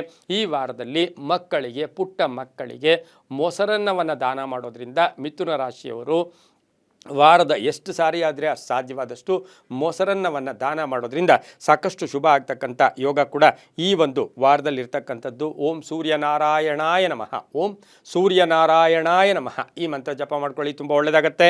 ಮುಂದಿನ ರಾಶಿ ಕರ್ಕಾಟಕ ರಾಶಿ. ರಾಶಾಧಿಪತಿ ಆಗಿರ್ತಕ್ಕಂಥ ಚಂದ್ರ. ಇನ್ನು ಕರ್ಕಾಟಕ ರಾಶಿಯವರಿಗೆ ಈ ವಾರದಲ್ಲಿ 6 ಗ್ರಹಗಳ ಶುಭ ಫಲ ಇರತಕ್ಕಂಥದ್ದು ಕೂಡ ಆಗಿರುತ್ತೆ. ವ್ಯವಹಾರಗಳು ವಾರದ ಪ್ರಥಮದಲ್ಲಿ ನಿಧಾನ ಆದರೂ ಕೂಡ ವಾರದ ಕಡೆಯ ಭಾಗದಲ್ಲಿ ಸಾಕಷ್ಟು ಶುಭ ಆಗುತ್ತೆ. ಆದಾಯದಲ್ಲಿ ಏರಿಕೆ ಆಗುತ್ತೆ. ಹಾಗೆ ಹಳೆಯ ನಷ್ಟ ಕೂಡ ನಿಮಗೆ ಸರಿದೂಗಿಸ್ಕೊಳ್ತಕ್ಕಂಥದ್ದು, ಹೂಡಿಕೆಯಿಂದ ಲಾಭ ಆಗ್ತಕ್ಕಂಥದ್ದು, ಅಧಿಕಾರಿಗಳ ನಿಮ್ಮ ಸಂಬಂಧ ಬಹಳ ಚೆನ್ನಾಗಿರುತ್ತೆ, ಹೊಸ ಯೋಜನೆಗಳಿಗೆ ಮನ್ನಣೆ ಸಿಗುತ್ತೆ, ಸರ್ಕಾರಿ ನೌಕರರು ಒಳ್ಳೆಯದಾಗುತ್ತೆ, ಜವಾಬ್ದಾರಿಗಳು ತುಂಬ ಚೆನ್ನಾಗಿ ನಿರ್ವಹಣೆ ಮಾಡಿರ್ತೀರಾ, ವಿದೇಶದಿಂದ ಶುಭ ಸುದ್ದಿ ಸಿಗ್ತಕ್ಕಂಥದ್ದು, ಪಾಲುದಾರಿಕೆಯಿಂದ ಒಳ್ಳೆಯದಾಗುತ್ತೆ, ಹೊಸ ವ್ಯಾಪಾರಕ್ಕೆ ಪ್ರಯತ್ನ ಪಡ್ತೀರಾ. ಹಾಗೆ ಮಹಿಳೆಯರಿಗೆ ಉದ್ಯೋಗದಲ್ಲಿ ಬಡ್ತಿ ಸಿಗ್ತಕ್ಕಂಥ ಸಾಧ್ಯತೆ ಇರುತ್ತೆ, ಪ್ರೇಮ ವ್ಯವಹಾರಗಳಿಗೆ ಮನ್ನಣೆ ಸಿಗುತ್ತೆ, ವಿವಾಹ ವಿಷಯಗಳಲ್ಲೂ ಕೂಡ ಶುಭ ಆಗ್ತಕ್ಕಂಥದ್ದು. ಕಾನೂನು ವಿಷಯಗಳ ವಿಚಾರದಲ್ಲಿ ಒಂದು ಸರಿಯಾದ ನಿರ್ಧಾರ ತಗೊಳ್ಳಿ. ಬೇರೆಯವರ ಮಾತಿಗೆ ನೀವು ಅವರನ್ನು ಅವಲಂಬಿಸಿ ಹೋಗಿದ್ದೆ ಆದರೆ ಸಣ್ಣ ಪುಟ್ಟ ಕಷ್ಟ ಕೂಡ ಆಗ್ತಕ್ಕಂಥ ಸಾಧ್ಯತೆ ಇರುತ್ತೆ. ಒಂಚೂರು ಏಕಾಂಗಿತನ ಈ ವಾರದಲ್ಲಿ ನಿಮಗೆ ಕಾಡ್ತಕ್ಕಂಥ ಸಾಧ್ಯತೆ ಕೂಡ ಇರುತ್ತೆ. ಸರ್ಕಾರಿ ನೌಕರರು ಒಳ್ಳೆಯದಾಗುತ್ತೆ, ಸ್ವಲ್ಪ ತಾಳ್ಮೆಯನ್ನು ಇಟ್ಕೋಬೇಕಾಗಿರುತ್ತೆ. ಹಾಗೆ ಕರ್ಕಾಟಕ ರಾಶಿಯವರು ಆತುರ ಪಟ್ಟು ಯಾವುದೇ ಅಡ್ವಾನ್ಸ್ ಕೊಟ್ಟು, ನಿಮ್ಮ ಹತ್ರ ಪೂರ್ತಿ ಹಣ ಇದ್ದರೆ ಮನೆ ತೊಗೊಳ್ಳಿ, ಪೂರ್ತಿ ಹಣ ಇದ್ದರೆ ಸೈಟ್ ತೊಗೊಳ್ಳಿ, ಸ್ವಲ್ಪ ಅಡ್ವಾನ್ಸ್ ಕೊಟ್ಬಿಟ್ಟು ಆತುರ ಪಟ್ಟು ಊಹಾಪೋಹಗಳಿಗೆ ಹೆಚ್ಚು ಅವಕಾಶವನ್ನು ಕೊಡಬೇಡಿ. ಅದೇ ತಂದೆ ಮಕ್ಕಳ ಸಣ್ಣ ಪುಟ್ಟ ಕಲಹಗಳು ಕೂಡ ಉಂಟಾಗ್ತಕ್ಕಂಥ ಸಾಧ್ಯತೆ ಕರ್ಕಾಟಕ ರಾಶಿಯವರಿಗಿರುತ್ತೆ. ರೈತರಿಗೆ ಒಳ್ಳೆಯದಾಗುತ್ತೆ, ವಿದ್ಯಾರ್ಥಿಗಳಿಗೆ ಶುಭ ಆಗುತ್ತೆ. ಹಾಗೆ ದಿನಸಿ ವ್ಯಾಪಾರಿಗಳಿಗೆ ಒಳ್ಳೆಯದಾಗುತ್ತೆ, ಭತ್ತ ಬೆಳೆದಿರ್ತಕ್ಕಂಥವ್ರಿಗೆ ಬಹಳಷ್ಟು ಒಳ್ಳೆಯ ಲಾಭ ಇರತಕ್ಕಂಥ ವಾರ ಸಹ ಈ ವಾರ ಆಗಿರುತ್ತೆ. ಈ ವಾರದಲ್ಲಿ ಉತ್ತರ ಮತ್ತು ಪಶ್ಚಿಮದ ದಿಕ್ಕಿನ ಪ್ರಯಾಣಗಳು ಶುಭಕರವಾಗಿರುತ್ತೆ. ಹಸಿರು ಮತ್ತು ಕಂದು ಬಣ್ಣವನ್ನು ಹೆಚ್ಚಾಗಿ ಉಪಯೋಗಿಸ್ಕೊಳ್ಳಿ. ತಮ್ಮ ಅದೃಷ್ಟ ಸಂಖ್ಯೆಗಳು 8 ಮತ್ತು 1 ಆಗಿರ್ತಕ್ಕಂತಹ ಸಾಧ್ಯತೆ ಕೂಡ ಇರುತ್ತೆ. ಇನ್ನು ಕರ್ಕಾಟಕ ರಾಶಿಯವರು ಓಂ ನಮೋ ಭಗವತೆ ರುದ್ರಾಯ, ಓಂ ನಮೋ ಭಗವತೆ ರುದ್ರಾಯ ಈ ಮಂತ್ರವನ್ನು ಹೆಚ್ಚಾಗಿ ಜಪ ಮಾಡ್ಕೊಳ್ಳೋದ್ರಿಂದ ಸಾಕಷ್ಟು ಸಾಕಷ್ಟು ಶುಭ ಆಗ್ತಕ್ಕಂಥ ಯೋಗ ಸಹ ಕರ್ಕಾಟಕ ರಾಶಿಯವರಿಗಿರುತ್ತೆ. ಈ ರಾಶಿಯವರು ಶಿವನ ದೇವಸ್ಥಾನದಲ್ಲಿ ಬಿಲ್ವ ಪತ್ರೆಯನ್ನು ಈ ವಾರದಲ್ಲಿ ಕೊಡೋದ್ರಿಂದ ಸಾಕಷ್ಟು ಶುಭ ಫಲಗಳು ಕೂಡ ಸಿಗ್ತಕ್ಕಂಥ ಸಾಧ್ಯತೆ ಇರುತ್ತೆ. ತುಂಬಾ ಒಳ್ಳೆಯದಾಗುತ್ತೆ. ಮುಂದಿನ ರಾಶಿ ಸಿಂಹ ರಾಶಿ. ರಾಶಿಯಾಧಿಪತಿ ಆಗಿರ್ತಕ್ಕಂಥ ರವಿಯು ವೃಶ್ಚಿಕ ರಾಶಿಯಲ್ಲಿ ಬುಧನೊಟ್ಟಿಗೆ ಶುಕ್ರನೊಟ್ಟಿಗೆ ಸಂಚಾರ ಮಾಡ್ತಾ ಇದ್ದಾನೆ. ಇನ್ನು ಸಿಂಹ ರಾಶಿಯವರಿಗೆ ಈ ವಾರದಲ್ಲಿ 6 ಗ್ರಹಗಳ ಶುಭ ಫಲ ಇರತಕ್ಕಂಥದ್ದು, ಅಧಿಕ ಆದಾಯ ಆಗ್ತಕ್ಕಂಥದ್ದು, ವ್ಯಾಪಾರದಲ್ಲಿ ಶುಭ ಆಗ್ತಕ್ಕಂಥದ್ದು, ಆಕಸ್ಮಿಕ ದೂರ ಪ್ರಯಾಣ ಇರ್ಬೋದು, ವಾಹನ ಯೋಗ ಚೆನ್ನಾಗಿದೆ, ಹಿರಿಯ ಅಧಿಕಾರಿಗಳ ಜೊತೆ ಒಳ್ಳೆ ಬಾಂಧವ್ಯಗಳಿರುತ್ತೆ, ಪ್ರಮೋಷನ್ ಆಗ್ತಕ್ಕಂಥ ಯೋಗ, ಹಾಗೆ ಕೆಲವರಿಗೆ ಉದ್ಯೋಗ ಸಿಗ್ತಕ್ಕಂಥದ್ದು, ವಹಿವಾಟುಗಳು ಚೆನ್ನಾಗಿರುತ್ತೆ, ಲೆಕ್ಕಾಚಾರಗಳು ತುಂಬ ಚೆನ್ನಾಗಿರುತ್ತೆ. ಆದರೆ ಸಣ್ಣ ಪುಟ್ಟ ಗಾಯಗಳು, ವಾಹನ ಗಂಡಾಂತರ ಅಥವಾ ಏನಾದರೂ ಆಯುಧಗಳಿಂದ ಮಹಿಳೆಯರಾಗ್ಬೋದು ಪುರುಷರಾಗ್ಬೋದು ಸ್ವಲ್ಪ ಜಾಗೃತಿಯಾಗಿ ಸಿಂಹರಾಶಿಯವರು ಈ ವಾರದಲ್ಲಿ ಇರಬೇಕಾಗಿರುತ್ತೆ. ಸಣ್ಣ ಪುಟ್ಟ ಕುಟುಂಬದ ಕಲಹಗಳು ಕೂಡ ಇರ್ಬೋದು, ಆದರೆ ಆದಾಯದಲ್ಲಿ ಏರಿಕೆ ಆಗ್ತಕ್ಕಂಥದ್ದು, ಆಕಸ್ಮಿಕ ಪ್ರಯಾಣ ಯೋಗ ಇರತಕ್ಕಂಥದ್ದು, ಮಾರ್ಕೆಟಿಂಗ್, ಆನ್ಲೈನ್ ಬಿಸ್ನೆಸ್ ಇರ್ಬೋದು, ಇನ್ಶೂರೆನ್ಸ್ ಇರ್ಬೋದು, ಇಂಥವ್ರಿಗೆಲ್ಲ ಬಹಳಷ್ಟು ಶುಭ ಆಗುತ್ತೆ. ರಾಜಕೀಯ ವ್ಯಕ್ತಿಗಳಿಗೆ ಶುಭ ಆಗುತ್ತೆ. ಕೀರ್ತಿ ಪ್ರತಿಷ್ಠೆಗಳಿಗೆ ಭಾಜನರಾಗ್ತಕ್ಕಂಥ ಸಾಧ್ಯತೆ ಇರುತ್ತೆ. ಸರ್ಕಾರಿ ನೌಕರರು ಒಳ್ಳೆಯದಾಗ್ತಕ್ಕಂಥದ್ದು, ಪೂರ್ವಿಕರ ಆಸ್ತಿಯ ವಿಚಾರದಲ್ಲಿ ಒಳ್ಳೆಯ ನಿರ್ಧಾರ ತಗೊಳ್ತಕ್ಕಂಥದ್ದು, ಗಂಡ ಹೆಂಡತಿಯರ ಮಧ್ಯೆ ಭಿನ್ನಾಭಿಪ್ರಾಯಗಳು ತೊಲಗಿ ಒಂದು ಅನ್ಯೋನ್ಯತೆ ಉಂಟಾಗ್ತಕ್ಕಂಥ ವಾರ ಸಹ ಸಿಂಹರಾಶಿಯವರಿಗಾಗಿರುತ್ತೆ. ಇನ್ನು ಸಿಂಹರಾಶಿಯವರಿಗೆ ಹಳೆ ಬಾಕಿ ಕೂಡ ವಸೂಲಿ ಆಗ್ತಕ್ಕಂಥ ಯೋಗ ಕೂಡ ಇರುತ್ತೆ. ಈ ರಾಶಿಯವರಿಗೆ ಈ ವಾರದಲ್ಲಿ ಬೇರೆಯವರನ್ನು ಅವಲಂಬಿಸಿ ಅಥವಾ ಬೇರೆಯವರನ್ನು ಅನುಕರಣೆ ಮಾಡ್ಕೊಂಡು ಹೋಗಿದ್ದೆ ಆದರೆ ಒಂದಷ್ಟು ಲಾಸ್ ಆಗ್ತಕ್ಕಂಥ ಒಂದು ಸಾಧ್ಯತೆ ಕೂಡ ಇರುತ್ತೆ. ದಕ್ಷಿಣ ಮತ್ತು ಪಶ್ಚಿಮದ ದಿಕ್ಕಿನ ಪ್ರಯಾಣಗಳು ಶುಭಕರವಾಗಿದ್ದು ತಮ್ಮ ಅದೃಷ್ಟ ಸಂಖ್ಯೆಗಳು 5 ಮತ್ತು 2 ಆಗಿರ್ತಕ್ಕಂಥದ್ದು. ಕೆಂಪು ಮತ್ತು ಕಿತ್ತಳೆ ಬಣ್ಣವನ್ನು ಹೆಚ್ಚಾಗಿ ಉಪಯೋಗಿಸ್ಕೊಂಡಿದ್ದೆ ಆದರೆ ತುಂಬಾ ಒಳ್ಳೆಯದಾಗ್ತಕ್ಕಂಥ ಸಾಧ್ಯತೆ ಕೂಡ ಈ ಒಂದು ಸಿಂಹರಾಶಿಯವರಿಗಿರುತ್ತೆ. ಇನ್ನು ಈ ಸಿಂಹರಾಶಿಯವರು ಓಂ ಕಾಲಭೈರವಾಯ ನಮಃ, ಓಂ ಕಾಲಭೈರವಾಯ ನಮಃ ಈ ಮಂತ್ರವನ್ನು ಎಷ್ಟು ಸಾಧ್ಯವಾದರೆ ಅಷ್ಟು ಜಪ ಮಾಡ್ಕೊಳ್ಳೋದು ತುಂಬಾ ಒಳ್ಳೆಯದಾಗ್ತಕ್ಕಂಥ ಒಂದು ಸಾಧ್ಯತೆ ಕೂಡ ಇರುತ್ತೆ. ಇನ್ನು ಸಿಂಹರಾಶಿಯವರು ಪುಟ್ಟ ಮಕ್ಕಳಿಗೆ ದಾನ ಮಾಡ್ತಕ್ಕಂಥದ್ದು, ಪುಟ್ಟ ಮಕ್ಕಳಿಗೆ ಸಿಹಿ ತಿಂಡಿಯನ್ನು ಈ ವಾರದಲ್ಲಿ ಕೊಡೋದ್ರಿಂದ ಸಾಕಷ್ಟು ಶುಭ ಫಲಗಳು ಕೂಡ ಸಿಗ್ತಕ್ಕಂಥ ಯೋಗ ಕೂಡ ಇರುತ್ತೆ. ತುಂಬ ಒಳ್ಳೆಯದಾಗುತ್ತೆ. ಮುಂದಿನ ರಾಶಿ ಕನ್ಯಾ ರಾಶಿ. ರಾಶಿಯಾಧಿಪತಿ ಆಗಿರ್ತಕ್ಕಂಥ ಬುಧ ಕನ್ಯಾ ರಾಶಿಯವರಿಗೆ ಈ ವಾರದಲ್ಲಿ ಸಾಕಷ್ಟು ಶುಭ ಫಲಗಳಿರ್ತಕ್ಕಂಥದ್ದು, 5 ಗ್ರಹಗಳ ಶುಭ ಫಲ. ಆರ್ಥಿಕವಾಗಿ ಚೆನ್ನಾಗಿರುತ್ತೆ. ಸ್ವಲ್ಪ ಸವಾಲುಗಳನ್ನು ಎದುರಿಸಬೇಕಾಗಿರುತ್ತೆ. ಕೋಪತಾಪಗಳು ಕೂಡ ಸ್ವಲ್ಪ ಜಾಸ್ತಿ ಇರತಕ್ಕಂಥದ್ದು, ಹಿತಶತ್ರುಗಳ ಕಾಟ ಇರತಕ್ಕಂಥದ್ದು, ತುಂಬ ಬೇಕಾದವರೇ ಈ ವಾರದಲ್ಲಿ ಶತ್ರುಗಳಾಗ್ತಕ್ಕಂಥ ಸಾಧ್ಯತೆ ಕೂಡ ಇರುತ್ತೆ. ವ್ಯಾಪಾರ ವಿಷಯದಲ್ಲಿ ಸ್ವಲ್ಪ ಸೀಕ್ರೆಟನ್ನು ಮೇಂಟೈನ್ ಮಾಡಬೇಕಾಗಿರುತ್ತೆ. ಆಸ್ತಿ ವಿಚಾರದಲ್ಲಿ ಒಳ್ಳೆಯದಾಗುತ್ತೆ. ಪ್ರೇಮ ವ್ಯವಹಾರಗಳಿಗೆ ಮನ್ನಣೆ ಸಿಗ್ತಕ್ಕಂಥದ್ದು, ಮನೆಗೆ ಅತಿಥಿಗಳು ಬರ್ತಕ್ಕಂಥದ್ದು, ಸಂಕಲ್ಪಗಳು ಈಡೇರ್ತಕ್ಕಂಥದ್ದು, ಹಾಗೆ ಪ್ರಯಾಣ ಯೋಗ ಇರತಕ್ಕಂಥದ್ದು, ಹೊಸ ವ್ಯಾಪಾರ ಇರ್ಬೋದು.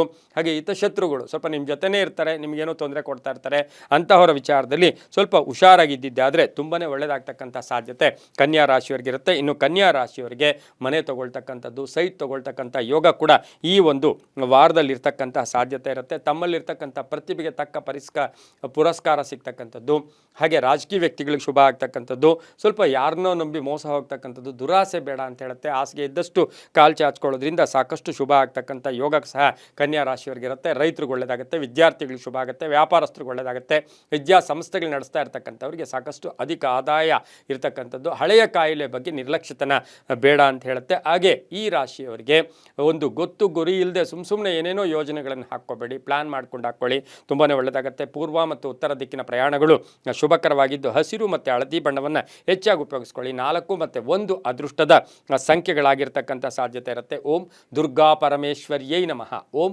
ದುರ್ಗಾ ಪರಮೇಶ್ವರ್ಯೈ ನಮಃ ಈ ಮಂತ್ರವನ್ನು ಸಾಧ್ಯವಾದಷ್ಟು ಜಪ ಮಾಡ್ಕೊಳ್ಳೋದ್ರಿಂದ ತುಂಬಾ ಒಳ್ಳೆಯದಾಗುತ್ತೆ. ಹಾಗೆಯೇ ಬೆಲ್ಲದ ಅನ್ನವನ್ನು ದೇವಿಯ ದೇವಸ್ಥಾನದಲ್ಲಿ ನೈವೇದ್ಯ ಇಟ್ಟು ಅದನ್ನು ಪ್ರಸಾದವಾಗಿ ಹಂಚಿ ಬನ್ನಿ, ತುಂಬಾ ಒಳ್ಳೆಯದಾಗ್ತಕ್ಕಂಥ ಸಾಧ್ಯತೆ ಆಗಿರುತ್ತೆ. ತುಂಬ ಒಳ್ಳೆಯದಾಗುತ್ತೆ. ಮುಂದಿನ ರಾಶಿ ತುಲಾರಾಶಿ. ರಾಶಿಯಾಧಿಪತಿ ಆಗಿರ್ತಕ್ಕಂಥ ಶುಕ್ರ ತುಲಾರಾಶಿಯವರಿಗೆ ಈ ವಾರದಲ್ಲಿ 5 ಗ್ರಹಗಳ ಶುಭ ಫಲ ಇರತಕ್ಕಂಥದ್ದು. ಆರ್ಥಿಕಾಭಿವೃದ್ಧಿ ಇರ್ಬೋದು, ಉದ್ಯೋಗದಲ್ಲಿ ಚೆನ್ನಾಗಾಗುತ್ತೆ, ವ್ಯಾಪಾರದಲ್ಲಿ ಒಳ್ಳೆಯದಾಗುತ್ತೆ, ಯೋಜನೆಗಳಿಗೆ ಮನ್ನಣೆ ಸಿಗುತ್ತೆ, ಕೃಷಿಯಿಂದ ಲಾಭ ಆಗ್ತಕ್ಕಂಥದ್ದು, ಆಸ್ತಿಯ ಕಲಹ ಇತ್ಯರ್ಥ ಆಗುತ್ತೆ, ಹೊಸ ಆಲೋಚನೆಗಳಿಗೆ ಮನ್ನಣೆ ಸಿಗುತ್ತೆ. ಹಾಗೆ ಗಂಡ ಹೆಂಡತಿಯರಲ್ಲಿ ಯಾರಿಗೋ ಒಬ್ಬರಿಗೆ ಪ್ರಮೋಷನ್ ಸಿಗ್ತಕ್ಕಂಥದ್ದು, ವಾಹನ ಯೋಗ ಚೆನ್ನಾಗಿದೆ, ಮಕ್ಕಳಿಂದ ಶುಭ ಸುದ್ದಿ ಸಿಗುತ್ತೆ, ವಿದೇಶದಿಂದ ಶುಭ ಸುದ್ದಿ ಸಿಗ್ತಕ್ಕಂಥ ಯೋಗ, ನಂಬಿಕೆಗೆ ತಕ್ಕ ಫಲ ಸಿಗ್ತಕ್ಕಂಥದ್ದು, ಕಾನೂನು ವಿಚಾರಗಳಲ್ಲಿ ಸ್ವಲ್ಪ ಪೋಸ್ಟ್ಪೋನ್ ಆಗ್ತಕ್ಕಂಥದ್ದು. ಇನ್ನು ವಿವಾಹ ವಿಷಯಗಳಲ್ಲಿ ಆತುರದ ನಿರ್ಧಾರ ಬೇಡ, ಅಪವಾದಗಳಿಂದ ಮುಕ್ತರಾಗ್ತೀರಾ. ಪೂರ್ವಿಕರ ಆಸ್ತಿ ವಿಚಾರದಲ್ಲೂ ಕೂಡ ವಿಭಾಗಗಳಾಗ್ತಕ್ಕಂಥ ಯೋಗ ಸಹ ಈ ವಾರದಲ್ಲಿ ತುಲಾರಾಶಿಯವರಿಗಿರುತ್ತೆ. ಒಂಚೂರು ದಾಯಾದಿ ಕಲಹಗಳು ಕೂಡ ಬರ್ತಕ್ಕಂಥ ಸಾಧ್ಯತೆ ಇರುತ್ತೆ. ಹೊಸಬರ ಪರಿಚಯ ಈ ವಾರದಲ್ಲಿ ನಿಮಗೆ ಹೊಸ ಜನ ಪರಿಚಯ ಆಗ್ತಕ್ಕಂಥ ಸಾಧ್ಯತೆ ಇರುತ್ತೆ. ಸಣ್ಣ ಪುಟ್ಟ ಆರೋಗ್ಯದ ಸಮಸ್ಯೆ ಕೂಡ ಕಾಡ್ತಕ್ಕಂಥ ಸಾಧ್ಯತೆ ಇರುತ್ತೆ. ಪೂರ್ವ ಮತ್ತು ದಕ್ಷಿಣ ದಿಕ್ಕಿನ ಪ್ರಯಾಣಗಳು ಶುಭಕರವಾಗಿದ್ದು ಬಿಳಿ ಮತ್ತು ಗುಲಾಬಿ ಬಣ್ಣವನ್ನು ಹೆಚ್ಚಾಗಿ ಉಪಯೋಗಿಸಿಕೊಳ್ಳಿ. ಹಾಗೆ ತಮ್ಮ ಅದೃಷ್ಟ ಸಂಖ್ಯೆಗಳು ತುಲಾರಾಶಿಯವರಿಗೆ 6 ಮತ್ತು 1 ಆಗಿರ್ತಕ್ಕಂಥ ಸಾಧ್ಯತೆ ಇರುತ್ತೆ. ಓಂ ಶ್ರೀ ರಾಘವೇಂದ್ರಾಯ ನಮಃ, ಓಂ ಶ್ರೀ ರಾಘವೇಂದ್ರಾಯ ನಮಃ ಈ ಮಂತ್ರವನ್ನು ಹೆಚ್ಚಾಗಿ ಜಪ ಮಾಡ್ಕೊಳ್ಳೋದ್ರಿಂದ ಸಾಕಷ್ಟು ಶುಭ ಆಗ್ತಕ್ಕಂಥದ್ದು. ಹಾಗೆಯೇ ಈ ರಾಶಿಯವರು ಸಾಧ್ಯವಾದಷ್ಟು ಪೊಂಗಲನ್ನು, ಸಿಹಿ ಪೊಂಗಲನ್ನು ದಾನ ಮಾಡೋದ್ರಿಂದ ತುಂಬಾ ಒಳ್ಳೆಯದಾಗ್ತಕ್ಕಂಥ ಯೋಗ ಕೂಡ ಇರುತ್ತೆ. ಮುಂದಿನ ರಾಶಿ ವೃಶ್ಚಿಕ ರಾಶಿ, ರಾಶಿಯಾಧಿಪತಿಯಾಗಿರ್ತಕ್ಕಂಥ ಕುಜನು ವೃಶ್ಚಿಕ ರಾಶಿಯಿಂದ ಈಗ ಧನುಸು ರಾಶಿಯಲ್ಲಿ ಸಂಚಾರ ಮಾಡ್ತಾ ಇದ್ದಾನೆ. ಹಾಗೆ ಈ ಒಂದು ವೃಶ್ಚಿಕ ರಾಶಿಯವರಿಗೆ 6 ಗ್ರಹಗಳ ಶುಭ ಫಲ, ಆರ್ಥಿಕವಾಗಿ ಚೆನ್ನಾಗಿರುತ್ತೆ, ವಿವಿಧ ಮೂಲಗಳ ಆದಾಯಗಳು ಬರುತ್ತೆ. ಆರೋಗ್ಯದ ವಿಚಾರದಲ್ಲಿ ಸ್ವಲ್ಪ ಎಚ್ಚರಿಕೆಯನ್ನು ತಗೋಬೇಕು. ಸಹೋದರಿಯರ ಜೊತೆ ಸಣ್ಣ ಪುಟ್ಟ ಕಲಹಗಳು ಕೂಡ ಉಂಟಾಗ್ತಕ್ಕಂಥದ್ದು. ಉದ್ಯೋಗದ ವಿಚಾರದಲ್ಲೂ ಕೂಡ ನಿಮಗೆ ಬಡ್ತಿ ಅಥವಾ ನಿಮಗೆ ಪ್ರಮೋಷನ್ ಸಿಗುತ್ತೆ ಅಂತ ಆಸೆ ಪಡ್ತಾ ಇರ್ತಕ್ಕಂಥವ್ರಿಗೆ ಸ್ವಲ್ಪ ಪೋಸ್ಟ್ಪೋನ್ ಆಗ್ತಕ್ಕಂಥದ್ದು. ಹಾಗೆ ಆರೋಗ್ಯದ ವಿಚಾರದಲ್ಲೂ ಸ್ವಲ್ಪ ಜಾಗೃತಿಯಾಗಿರಿ. ಮಕ್ಕಳಿಂದ ಒಂದಷ್ಟು ಮಕ್ಕಳ ವಿಚಾರದಲ್ಲಿ ಚಿಂತೆಗಳು ಕೂಡ ಈ ವಾರದಲ್ಲಿ ಕಾಡುತ್ತೆ. ವಿದೇಶದಿಂದ ಶುಭ ಸುದ್ದಿ ಸಿಗುತ್ತೆ, ಹೊಸ ಹೂಡಿಕೆಗೆ ಲಾಭ ಸಿಗುತ್ತೆ, ಒತ್ತಡಗಳು ಕಡಿಮೆ ಆಗುತ್ತೆ. ಹಾಗೆ ಈ ರಾಶಿಯವರಿಗೆ ತುಂಬ ಬೇಕಾದವರ ಅಗಲಿಕೆ ಕೂಡ ಒಂದಷ್ಟು ನೋವನ್ನು ತರ್ತಕ್ಕಂಥ ಸಾಧ್ಯತೆ ಇರುತ್ತೆ. ಪಾಲುದಾರಿಕೆಯಿಂದ ಒಳ್ಳೆಯದಾಗುತ್ತೆ. ಒಂಚೂರು ಸ್ಥಾನ ಪಲ್ಲಟ ಆದರೂ ಕೂಡ ಶುಭ ಆಗ್ತಕ್ಕಂಥ ಯೋಗ, ಹೊಸ ಜಾಗ ಇರ್ಬೋದು. ಹಾಗೆಯೇ ಈ ರಾಶಿಯವರಿಗೆ ಸಣ್ಣ ಪುಟ್ಟ ಶಸ್ತ್ರಚಿಕಿತ್ಸೆ ಅಥವಾ ಏನಾದರೂ ಒಂದು ಹಳೆಯ ಕಾಯಿಲೆ ಬಗ್ಗೆ ಶಸ್ತ್ರಚಿಕಿತ್ಸೆ ಇದ್ದರೂ ಕೂಡ ಅದು ಸಕ್ಸಸ್ ಆಗ್ತಕ್ಕಂಥ ವಾರ ಕೂಡ ಇದಾಗಿರುತ್ತೆ. ವ್ಯಾಪಾರದಲ್ಲಿ ಒಳ್ಳೆಯದಾಗುತ್ತೆ. ಯಾರನ್ನೂ ಕೂಡ ಈ ವಾರದಲ್ಲಿ ಅತಿಯಾಗಿ ವ್ಯಾಮೋಹ ಇಟ್ಕೋಬೇಡಿ. ಅತಿಯಾದ ಆಶ್ವಾಸನೆಗಳನ್ನು ವೃಶ್ಚಿಕ ರಾಶಿಯವರು ಕೊಡಬೇಡಿ. ಕಂಪ್ಯೂಟರ್ ಇಂಜಿನಿಯರ್ಸ್ಗೆ ಒಳ್ಳೆಯದಾಗುತ್ತೆ, ಸಾಫ್ಟ್ವೇರ್ ಇಂಜಿನಿಯರ್ಸ್ಗೆ ಒಳ್ಳೆಯದಾಗ್ತಕ್ಕಂಥದ್ದು, ಭೂಮಿಯಿಂದ ಶುಭ ಆಗ್ತಕ್ಕಂಥದ್ದು, ವಿದ್ಯಾರ್ಥಿಗಳಿಗೆ ಉದ್ಯೋಗ ಸಿಗ್ತಕ್ಕಂಥ ವಾರ ಕೂಡ ಇದಾಗಿರುತ್ತೆ. ಪಶ್ಚಿಮ ಮತ್ತು ದಕ್ಷಿಣ ದಿಕ್ಕಿನ ಪ್ರಯಾಣಗಳು ಶುಭಕರವಾಗಿದ್ದು ಕೆಂಪು ಮತ್ತು ನೀಲಿಯ ಬಣ್ಣವನ್ನು ಹೆಚ್ಚಾಗಿ ಉಪಯೋಗಿಸ್ಕೊಳ್ಳಿ. 7 ಮತ್ತು 4 ಅದೃಷ್ಟದ ಸಂಖ್ಯೆಗಳಾಗಿರ್ತಕ್ಕಂಥ ಸಾಧ್ಯತೆ ಇರುತ್ತೆ. ಓಂ ಲಕ್ಷ್ಮೀ ನಾರಸಿಂಹಾಯ ನಮಃ, ಓಂ ಲಕ್ಷ್ಮೀ ನಾರಸಿಂಹಾಯ ನಮಃ ಈ ಮಂತ್ರವನ್ನು ಜಪ ಮಾಡ್ಕೊಳ್ಳಿ. ವಿಷ್ಣುವಿನ ದೇವಸ್ಥಾನ ದರ್ಶನ ಮಾಡ್ಕೊಳ್ಳಿ. ತುಳಸಿ ಹಾರವನ್ನು ವಿಷ್ಣುವಿಗೆ ಅರ್ಪಣೆ ಮಾಡಿ ಬನ್ನಿ, ತುಂಬ ಒಳ್ಳೆಯದಾಗತ್ತೆ. ಮುಂದಿನ ರಾಶಿ ಧನುಸು ರಾಶಿ, ರಾಶಿಯಾಧಿಪತಿ ಆಗಿರ್ತಕ್ಕಂಥ ಗುರು ಧನುಸು ರಾಶಿಯವರಿಗೆ ಈ ವಾರದಲ್ಲಿ 5 ಗ್ರಹಗಳ ಶುಭ ಫಲ ಇರತಕ್ಕಂಥದ್ದು. ಜನ್ಮದಲ್ಲಿ ಕುಜ ಬೇರೆ ಸಂಚಾರ ಮಾಡ್ತಾ ಇದ್ದಾನೆ. ಲೇವಾದೇವಿಗಳ ವಿಚಾರದಲ್ಲಿ ಕೋಪತಾಪಗಳು ಬೇಡ, ಆತುರ ಬೇಡ. ನಿಮ್ಮ ಬಗ್ಗೆ ನೀವು ಹೆಚ್ಚು ಹೇಳ್ಕೊಳಕ್ಕೆ ಹೋಗಬೇಡಿ. ಆದರೆ ಆರ್ಥಿಕವಾಗಿ ಚೆನ್ನಾಗಿರುತ್ತೆ. ಕೆಲಸದಲ್ಲಿ ಸ್ವಲ್ಪ ಬದಲಾವಣೆ ಆಗ್ತಕ್ಕಂಥದ್ದು, ಶತ್ರುಗಳು ಮಿತ್ರರಾಗ್ತಕ್ಕಂಥದ್ದು, ಹೊಸ ಯೋಜನೆಗೆ ಅನುಕೂಲ ಆಗ್ತಕ್ಕಂಥದ್ದು, ವಾಹನ ಯೋಗ ಚೆನ್ನಾಗಿದೆ, ವ್ಯಾಪಾರದಲ್ಲಿ ಒಳ್ಳೆಯದಾಗುತ್ತೆ. ಕಟ್ಟಡ ಏನೋ ಕೆಲಸ ಈಗ ಸ್ಥಗಿತ ಆಗಿತ್ತು, ಅದು ಕಂಟಿನ್ಯೂ ಆಗ್ತಕ್ಕಂಥ ಒಂದು ಸಾಧ್ಯತೆ ಇರುತ್ತೆ. ಹೊಸ ಆಲೋಚನೆಗಳು ಬರುತ್ತೆ, ಹಳೆ ಬಾಕಿ ವಸೂಲಿ ಆಗುತ್ತೆ, ಬ್ಯಾಂಕ್ ಸಾಲ ಮಂಜೂರಿ ಆಗ್ತಕ್ಕಂಥದ್ದು. ಹಾಗೆ ಈ ರಾಶಿಯವರಿಗೆ, ಧನುಸು ರಾಶಿಯವರಿಗೆ ಈ ವಾರದಲ್ಲಿ ಸಾಕಷ್ಟು ಬಾಂಧವ್ಯಗಳು ತುಂಬ ಚೆನ್ನಾಗಿರ್ತಕ್ಕಂಥದ್ದು. ಮಗಳ ವಿವಾಹ ವಿಷಯದಲ್ಲಿ ಒಳ್ಳೆಯ ನಿರ್ಧಾರವನ್ನು ತಗೊಳ್ತಕ್ಕಂಥ ಯೋಗ ಕೂಡ ಇರುತ್ತೆ. ಹಾಗೆ ಈ ರಾಶಿಯವರಿಗೆ ಕೃಷಿಯಿಂದ ಲಾಭ ಆಗ್ತಕ್ಕಂಥದ್ದು, ಭೂಮಿಯಿಂದ ಶುಭ ಆಗ್ತಕ್ಕಂಥದ್ದು, ಹಳೆಯ ಹೂಡಿಕೆಯಿಂದ ಒಳ್ಳೆಯದಾಗ್ತಕ್ಕಂಥ ಯೋಗ ಕೂಡ ಇರುತ್ತೆ. ಸಣ್ಣ ಪುಟ್ಟ ಹೊಟ್ಟೆ ಸಂಬಂಧಿಸಿದ ಸಣ್ಣ ಪುಟ್ಟ ಕಾಯಿಲೆಗಳಿಂದ ಬಳಲಬೇಕಾಗಿರ್ತಕ್ಕಂಥ ಸಾಧ್ಯತೆ ಕೂಡ ಇರುತ್ತೆ. ಕಾನೂನು ವಿಷಯಗಳಲ್ಲೂ ಕೂಡ ತುಂಬಾ ಒಳ್ಳೆಯದಾಗ್ತಕ್ಕಂಥ ಸಾಧ್ಯತೆ ಧನುಸು ರಾಶಿಯವರಿಗಿರುತ್ತೆ. ಇನ್ನು ಈ ರಾಶಿಯ ಧರ್ಮಚಿಂತಕರಿಗೆ ಸಾಕಷ್ಟು ಕೀರ್ತಿ ಪ್ರತಿಷ್ಠೆಗಳಿಗೆ ಭಾಜನರಾಗ್ತೀರಾ. ಸಂಬಂಧಗಳಲ್ಲಿ, ವಿವಾಹ ವಿಷಯಗಳಲ್ಲಿ ಒಂದು ಸಕ್ಸಸ್ ಆಗ್ತಕ್ಕಂಥ ಸಾಧ್ಯತೆ ಕೂಡ ಇರುತ್ತೆ. ಹಳದಿ ಮತ್ತು ಗೋಧಿಯ ಬಣ್ಣವನ್ನು ಉಪಯೋಗಿಸ್ಕೊಳ್ಳಿ. ಉತ್ತರ ಮತ್ತು ಪಶ್ಚಿಮ ದಿಕ್ಕಿನ ಪ್ರಯಾಣಗಳು ಶುಭಕರವಾಗಿರುತ್ತೆ. ಹಾಗೆ ಧನುಸು ರಾಶಿಯವರಿಗೆ 1 ಮತ್ತು 8 ಅದೃಷ್ಟದ ಸಂಖ್ಯೆಗಳಾಗಿರುತ್ತೆ. ಓಂ ಮುನೀಶ್ವರಾಯ ನಮಃ, ಓಂ ಮುನೀಶ್ವರಾಯ ನಮಃ ಈ ಮಂತ್ರವನ್ನು ಜಪ ಮಾಡ್ಕೊಳ್ಳೋದ್ರಿಂದ ಕಡಲೆಯ ಹಾರವನ್ನು ಕಡಲೆ ನೆನೆಸ್ಬಿಟ್ಟು ಕಡಲೆಯ ಹಾರವನ್ನು ನೀವು ಔದುಂಬರ ವೃಕ್ಷ ಅಂದರೆ ಹತ್ತಿ ಹಣ್ಣಿನ ಮರಕ್ಕೆ ಅಥವಾ ಎಲ್ಲಾದರೂ ಗುರುಗಳ ದೇವಸ್ಥಾನದಲ್ಲಿ ಈ ವಾರದಲ್ಲಿ ಸಾಧ್ಯವಾದಷ್ಟು 54 ಕಡಲೆಯ ಹಾರವನ್ನು ಕೊಡೋದ್ರಿಂದ ಸಾಕಷ್ಟು ಶುಭ ಆಗ್ತಕ್ಕಂಥ ಸಾಧ್ಯತೆ ಇರುತ್ತೆ. ಓಂ ಮುನೀಶ್ವರಾಯ ನಮಃ ಈ ಮಂತ್ರವನ್ನು ಹೆಚ್ಚಾಗಿ ಜಪ ಮಾಡ್ಕೊಳ್ಳಿ, ತುಂಬ ಒಳ್ಳೆಯದಾಗುತ್ತೆ. ಮುಂದಿನ ರಾಶಿ ಮಕರ ರಾಶಿ, ರಾಶಿಯಾಧಿಪತಿ ಆಗಿರ್ತಕ್ಕಂಥ ಶನಿ. ಮಕರ ರಾಶಿಯವರಿಗೆ 5 ಗ್ರಹಗಳ ಶುಭ ಫಲ ಇರತಕ್ಕಂಥದ್ದು. ಹಾಗೆ ಈ ರಾಶಿಯವರಿಗೆ ಶನಿ ಬೇರೆ ನೇರ ಸಂಚಾರಕ್ಕೆ ಪ್ರಾರಂಭ ಮಾಡಿದ್ದಾನೆ. ಈ ಮಕರ ರಾಶಿಯಿಂದ 3ನೇ ಮನೆ ಸಂಚಾರ ಮಾಡ್ತಾ ಇರೋದ್ರಿಂದ ಸಾಕಷ್ಟು ಶುಭ ಫಲಗಳು ಕೂಡ ಈ ವಾರದಲ್ಲಿ ಸಿಗ್ತಕ್ಕಂಥ ಒಂದು ಸಾಧ್ಯತೆ ಇರುತ್ತೆ. ಆರ್ಥಿಕವಾಗಿ ಚೆನ್ನಾಗಿರುತ್ತೆ. 6 ಗ್ರಹಗಳ ಶುಭ ಫಲ ಇರತಕ್ಕಂಥದ್ದು. ಸಂಕಟಗಳ ನಿವಾರಣೆ ಆಗುತ್ತೆ, ಹಳೆಯ ಸಮಸ್ಯೆಗಳಿಗೆ ಪರಿಹಾರ ಸಿಗುತ್ತೆ, ಗಂಡ ಹೆಂಡತಿಯರಲ್ಲಿ ಅನ್ಯೋನ್ಯತೆ ಇರತಕ್ಕಂಥದ್ದು, ವ್ಯಾಪಾರದಲ್ಲಿ ಒಳ್ಳೆಯದಾಗುತ್ತೆ, ಉದ್ಯೋಗದಲ್ಲಿ ಶುಭ ಆಗುತ್ತೆ, ಹೊಸ ವ್ಯಾಪಾರಕ್ಕೆ ಪ್ರಯತ್ನ ಪಡ್ತೀರಾ. ಕೆಲವರು ಮನೆಯನ್ನು ಬದಲಾಯಿಸ್ಕೊಳ್ತಕ್ಕಂಥ ಸಾಧ್ಯತೆ ಮಕರ ರಾಶಿಯವರಿಗಿರುತ್ತೆ. ಗಂಡ ಹೆಂಡತಿಯರಲ್ಲಿ ಬಹಳಷ್ಟು ಅನ್ಯೋನ್ಯ ಇರುತ್ತೆ. ಕುಟುಂಬದಲ್ಲಿ ಒಳ್ಳೆಯ ಸಾಮರಸ್ಯ ಇರ್ತಕ್ಕಂಥ ವಾರ ಕೂಡ ಇದಾಗಿರುತ್ತೆ. ವ್ಯಾಪಾರದಲ್ಲಿ ಒಳ್ಳೆಯದಾಗುತ್ತೆ. ಸರ್ಕಾರಿ ನೌಕರರಿಗೆ ಶುಭ ಆಗ್ತಕ್ಕಂಥದ್ದು, ಅಧಿಕಾರಿಗಳ ಜೊತೆ ಒಳ್ಳೆಯ ಬಾಂಧವ್ಯಗಳಿರ್ತಕ್ಕಂಥದ್ದು, ಹಾಗೆ ಆಕಸ್ಮಿಕ ಪ್ರಯಾಣ ಯೋಗ ಕೂಡ ಇರ್ತಕ್ಕಂಥದ್ದು, ಭೂಮಿಯಿಂದ ಒಳ್ಳೆಯದಾಗುತ್ತೆ. ತಾವು ಬೆಳೆದಂಥ ಬೆಳೆಗಳಿಗೆ ಒಳ್ಳೆಯ ಬೆಲೆ ಸಿಗ್ತಕ್ಕಂಥ ವಾರ ಕೂಡ ಇದಾಗಿರುತ್ತೆ. ಆದರೆ ಮಕ್ಕಳ ಚಿಂತೆ ಕಾಡ್ತಕ್ಕಂಥ ಸಾಧ್ಯತೆ ಮಕರ ರಾಶಿಯವರಿಗಿರುತ್ತೆ. ಈ ರಾಶಿಯವರು ಸಾಧ್ಯವಾದಷ್ಟು ಹಣಕಾಸಿನ ವಿಚಾರದಲ್ಲಿ ಆತುರದ ನಿರ್ಧಾರಗಳು ಕೂಡ ಸಂಕಟಗಳಿಗೆ ಕಾರಣ ಆಗ್ತಕ್ಕಂತಹ ಒಂದು ಸಾಧ್ಯತೆ ಇರುತ್ತೆ. ನೀವು ಯಾರ ಜೊತೆ ಆದರೂ ನಿಮ್ಮ ಹೆಂಡತಿ ಇರ್ಬೋದು, ಮಕ್ಕಳಿರ್ಬೋದು, ಕೂಲಂಕುಷವಾಗಿ ಚರ್ಚೆ ಮಾಡ್ಕೊಂಡು ಮಾಡಿಕೊಂಡು ಮುಂದಿನ ನಿರ್ಧಾರ ತಗೊಳ್ಳೋದು ತುಂಬಾ ಒಳ್ಳೆಯದಾಗುತ್ತೆ. ಹಳೆಯ ಸ್ನೇಹಿತರ ಭೇಟಿ ಆಗ್ತಕ್ಕಂಥ ಯೋಗ ಇರುತ್ತೆ. ತಂದೆ ತಾಯಿಗಳ ಆರೋಗ್ಯದ ಚಿಂತೆ ಕಾಡ್ತಕ್ಕಂಥದ್ದು, ಕಾನೂನು ವಿಷಯಗಳಲ್ಲಿ ಸ್ವಲ್ಪ ಪೋಸ್ಟ್ಪೋನ್ ಆಗ್ತಕ್ಕಂಥ ಸಾಧ್ಯತೆ ಇರುತ್ತೆ. ಕಪ್ಪು ಮತ್ತು ಹಳದಿ ಬಣ್ಣವನ್ನು ಹೆಚ್ಚಾಗಿ ಉಪಯೋಗಿಸ್ಕೊಳ್ಳಿ. ಪಶ್ಚಿಮ ಮತ್ತು ಪೂರ್ವದ ದಿಕ್ಕಿನ ಪ್ರಯಾಣಗಳು ಶುಭಕರವಾಗಿರ್ತಕ್ಕಂತಹ ಸಾಧ್ಯತೆ ಇರುತ್ತೆ. ಎಳ್ಳು ಎಣ್ಣೆ ದೀಪವನ್ನು ಶನೇಶ್ವರ ಇರ್ಬೋದು ಅಥವಾ ಈಶ್ವರನ ದೇವಸ್ಥಾನದಲ್ಲಿ ಈ ಎಳ್ಳೆಣ್ಣಿನ ದೀಪವನ್ನು ಹಚ್ಚೋದ್ರಿಂದ ಸಾಕಷ್ಟು ಶುಭ ಆಗ್ತಕ್ಕಂಥ ಯೋಗ ಕೂಡ ಇರುತ್ತೆ. ಈ ರಾಶಿಯವರು, ಮಕರ ರಾಶಿಯವರು ಸಾಧ್ಯವಾದಷ್ಟು ಓಂ ಶನೈಶ್ಚರಾಯ ನಮಃ ಈ ಮಂತ್ರವನ್ನೇ ಹೆಚ್ಚು ಜಪ ಮಾಡ್ಕೊಳ್ಳೋದ್ರಿಂದ ತುಂಬಾ ಒಳ್ಳೆಯದಾಗುತ್ತೆ. 3 ಮತ್ತು 7 ಅದೃಷ್ಟದ ಸಂಖ್ಯೆಗಳಾಗಿರುತ್ತೆ, ತುಂಬ ಒಳ್ಳೆಯದಾಗುತ್ತೆ. ಮುಂದಿನ ರಾಶಿ ಕುಂಭರಾಶಿ, ರಾಶಾಧಿಪತಿ ಆಗಿರ್ತಕ್ಕಂಥ ಶನಿ. ಕುಂಭರಾಶಿಯವರಿಗೆ 5 ಗ್ರಹಗಳ ಶುಭ ಫಲ, ಆದಾಯದಲ್ಲಿ ಏರಿಕೆ ಆಗ್ತಕ್ಕಂಥದ್ದು. ಹಾಗೆ ಈ ರಾಶಿಯವರಿಗೆ ಸ್ವಲ್ಪ ನಾನು ಅಂತಕ್ಕಂಥದ್ದು ತೋರಿಸ್ಕೊಳ್ಳೋಕ್ಕೆ ಈ ವಾರದಲ್ಲಿ ಹೋಗಿದ್ದೆ ಆದರೆ ಒಂದಷ್ಟು ಕಷ್ಟಗಳನ್ನು ಎದುರಿಸಬೇಕಾಗಿರುತ್ತೆ. ಆರೋಗ್ಯ ಚೆನ್ನಾಗಿರುತ್ತೆ, ವಾಹನ ಯೋಗ ಚೆನ್ನಾಗಿರುತ್ತೆ, ಹಳೆ ಬಾಕಿ ವಸೂಲಿ ಆಗುತ್ತೆ. ಹಾಗೆ ಬಂಧುಗಳ ಆಗಮನ ಆಗ್ತಕ್ಕಂಥದ್ದು, ಶುಭ ಕಾರ್ಯಗಳಲ್ಲಿ ಭಾಗಿಯಾಗ್ತಕ್ಕಂಥದ್ದು, ಕಟ್ಟಡ ನಿರ್ಮಾಣ ಇರ್ಬೋದು, ಕಾನೂನು ವಿಷಯಗಳಲ್ಲಿ ಸ್ವಲ್ಪ ತೊಡಕುಗಳು ಕೂಡ ಉಂಟಾಗ್ತಕ್ಕಂಥ ಸಾಧ್ಯತೆ ಇರುತ್ತೆ. ಚೂರು ಮನಸ್ತಾಪಗಳು ಕೂಡ ಬರುತ್ತೆ. ಹಳೆಯ ಭೂಮಿಯ ವಿಚಾರದಲ್ಲಿ ಒಂದಷ್ಟು ಸರಿಯಾದ ನಿರ್ಧಾರ ತಗೊಂಡಿದ್ದೆ ಆದರೆ ಶುಭ ಆಗ್ತಕ್ಕಂಥ ಯೋಗ ಕೂಡ ಕುಂಭರಾಶಿಯವರಿಗಿರುತ್ತೆ. ಈ ರಾಶಿಯವರಿಗೆ, ಕುಂಭರಾಶಿಯವರಿಗೆ ಆಕಸ್ಮಿಕ ಧನ ಯೋಗ ಕೂಡ ಇರ್ತಕ್ಕಂಥ ಒಂದು ವಾರ ಕೂಡ ಇದಾಗಿರುತ್ತೆ. ಇನ್ನು ಕುಂಭರಾಶಿಯ ಮಹಿಳೆಯರಿಗೆ ಶುಭ ಆಗುತ್ತೆ. ಸರ್ಕಾರಿ ನೌಕರರಿಗೆ ಒಳ್ಳೆಯದಾಗುತ್ತೆ. ಡಾಕ್ಟರ್ಸ್ಗೆ, ಇಂಜಿನಿಯರ್ಸ್ಗೆ, ಸಿವಿಲ್ ಇಂಜಿನಿಯರ್ಸ್ಗೆ, ಕಟ್ಟಡ ಕಟ್ಟೋರ್ತಕ್ಕಂಥವ್ರಿಗೆ, ಹಾಗೆ ಮನೆ ಕಟ್ಟಿ ಮಾರ್ತಕ್ಕಂಥವ್ರಿಗೆ, ರಿಯಲ್ ಎಸ್ಟೇಟ್ ಅವ್ರಿಗೆ ಈ ವಾರದಲ್ಲಿ ಅದೃಷ್ಟನೇ ಅದೃಷ್ಟ, ಭಾಳಷ್ಟು ಅದೃಷ್ಟ ಕೂಡಿ ಬಂದಿರತಕ್ಕಂಥದ್ದು ಕೂಡ ಆಗಿರುತ್ತೆ. ನೇರು ಮಾತಾಡ್ತಕ್ಕಂಥ ಒಂದು ಸಾಧ್ಯತೆ ಇರುತ್ತೆ. ಯಾಕೆಂದರೆ ದ್ವಿತೀಯದಲ್ಲಿ ಶನಿ ನೇರ ಸಂಚಾರ ಇರೋದ್ರಿಂದ ನಿಮಗೆ ಸಾಕಷ್ಟು ನೇರವಾಗಿ ಮಾತಾಡೋಕ್ಕೆ ಹೋಗ್ತೀರಾ. ಹಳೆಯ ಆಸ್ತಿ ವಿಚಾರದಲ್ಲೂ ಕೂಡ ಶುಭ ಆಗುತ್ತೆ. ಹಳದಿ ಮತ್ತು ಹಸಿರು ಬಣ್ಣವನ್ನು ಹೆಚ್ಚಾಗಿ ಉಪಯೋಗಿಸ್ಕೊಳ್ಳಿ. ದಕ್ಷಿಣ ಮತ್ತು ಉತ್ತರದ ದಿಕ್ಕಿನ ಪ್ರಯಾಣಗಳು ಶುಭಕರವಾಗಿರುತ್ತೆ. ತಮ್ಮ ಅದೃಷ್ಟ ಸಂಖ್ಯೆಗಳು ಕುಂಭರಾಶಿಯವರಿಗೆ 7 ಮತ್ತು 2 ಆಗಿರುತ್ತೆ. ಓಂ ಮೃತ್ಯುಂಜಯಾಯ ನಮಃ. ಓಂ ಮೃತ್ಯುಂಜಯಾಯ ನಮಃ ಈ ಮಂತ್ರವನ್ನು ಜಪ ಮಾಡ್ಕೊಳ್ಳೋದ್ರಿಂದ ಸಾಕಷ್ಟು ಒಳ್ಳೆಯದಾಗುತ್ತೆ. ನವಧಾನ್ಯಗಳನ್ನು ಈ ವಾರದಲ್ಲಿ ದಾನ ಮಾಡಿ ನವಗ್ರಹಗಳನ್ನು ದರ್ಶನ ಮಾಡ್ಕೊಳ್ಳಿ, ತುಂಬ ಒಳ್ಳೆಯದಾಗುತ್ತೆ. ಮುಂದಿನ ರಾಶಿ ಮೀನ ರಾಶಿ, ರಾಶಾಧಿಪತಿ ಆಗಿರ್ತಕ್ಕಂಥ ಗುರು. ಈ ರಾಶಿಯವರಿಗೆ 6 ಗ್ರಹಗಳ ಶುಭ ಫಲ ಇರ್ತಕ್ಕಂಥದ್ದು. ಆರ್ಥಿಕವಾಗಿ ಚೆನ್ನಾಗಿರುತ್ತೆ, ಖರ್ಚುಗಳು ಜಾಸ್ತಿ ಆಗುತ್ತೆ, ಆಕಸ್ಮಿಕ ಧನ ಯೋಗ ಇರ್ತಕ್ಕಂಥದ್ದು, ಆದಾಯದಲ್ಲಿ ಏರಿಕೆ ಆಗ್ತಕ್ಕಂಥದ್ದು, ಅರ್ಧಂಬರ್ಧ ಕೆಲಸಗಳು ಪರಿಪೂರ್ಣ ಆಗ್ತಕ್ಕಂಥದ್ದು. ಆರೋಗ್ಯದ ವಿಚಾರದಲ್ಲಿ, ಕುಟುಂಬದಲ್ಲಿ ಯಾರ್ದೋ ಆರೋಗ್ಯದ ವಿಚಾರದಲ್ಲಿ ಸ್ವಲ್ಪ ಸಂಕಟವನ್ನು ಎದುರಿಸಬೇಕಾಗಿರುತ್ತೆ. ಅಧಿಕಾರಿಗಳ ವಿಚಾರದಲ್ಲಿ ಶುಭ ಆಗುತ್ತೆ. ಹಳೆಯ ಸಮಸ್ಯೆಗಳು, ಹಳೆಯದು ಯಾವುದೋ ಒಂದು ಫೈಲ್ ಇರ್ಬೋದು, ಏನೋ ಇರ್ಬೋದು, ಅದರ ವಿಚಾರವಾಗಿ ಒಂದಷ್ಟು ಕೋಪತಾಪಗಳು ಕೂಡ ಉಂಟಾಗ್ತಕ್ಕಂಥ ಸಾಧ್ಯತೆ ಇರುತ್ತೆ. ನೀವು ಸಾಲಗಾರರು ಅಥವಾ ಯಾರಿಗಾದರೂ ಸಾಲ ಕೊಡಬೇಕಾದ್ರೆ ಈ ವಾರದಲ್ಲಿ ಒಂದಷ್ಟು ಹಿಂಸೆ ಕೂಡ ಆಗ್ತಕ್ಕಂಥ ಸಾಧ್ಯತೆ ಇರುತ್ತೆ. ಪಾಲುದಾರಿಕೆಯಿಂದ ಒಳ್ಳೆಯದಾಗುತ್ತೆ. ಕೀರ್ತಿ ಪ್ರತಿಷ್ಠೆಗಳಿಗೆ ಮಕ್ಕಳಿಂದ ಮನೆಯಲ್ಲಿ ಶುಭ ಆಗ್ತಕ್ಕಂಥದ್ದು, ಹೆಣ್ಣು ಮಕ್ಕಳಿಂದ ಶುಭ ಆಗ್ತಕ್ಕಂಥದ್ದು. ವಾಹನ ಯೋಗ ಚೆನ್ನಾಗಿದೆ. ಪೂರ್ವಿಕರ ಆಸ್ತಿ ವಿಚಾರದಲ್ಲಿ ಒಳ್ಳೆಯದಾಗುತ್ತೆ. ಕಾನೂನು ವಿಷಯಗಳಲ್ಲಿ ತುಂಬಾ ಒಳ್ಳೆಯದಾಗ್ತಕ್ಕಂಥದ್ದು. ಮನೆ ತಗೊಳ್ಳೋದು, ಸೈಟ್ ತಗೊಳ್ತಕ್ಕಂಥ ಒಂದು ಸಾಧ್ಯತೆ ಕೂಡ ಈ ವಾರದಲ್ಲಿ ಇರ್ತಕ್ಕಂಥ ಸಾಧ್ಯತೆ ಇರುತ್ತೆ. ಹಾಗೆ ಮೀನ ರಾಶಿಯ ಮಹಿಳೆಯರಿಗೆ ಅಧಿಕಾರಿಗಳಿಂದ ಒಳ್ಳೆಯ ಪ್ರಶಂಸೆ ಆಗ್ತಕ್ಕಂಥದ್ದು. ಹಾಗೆ ಪ್ರಯಾಣ ಯೋಗ, ವಿದೇಶದಿಂದ ಶುಭ ಸುದ್ದಿ, ರೈತರಿಗೆ ಒಳ್ಳೆಯದಾಗುತ್ತೆ. ವಿದ್ಯಾರ್ಥಿಗಳು ಶುಭ ಆಗ್ತಕ್ಕಂಥದ್ದು.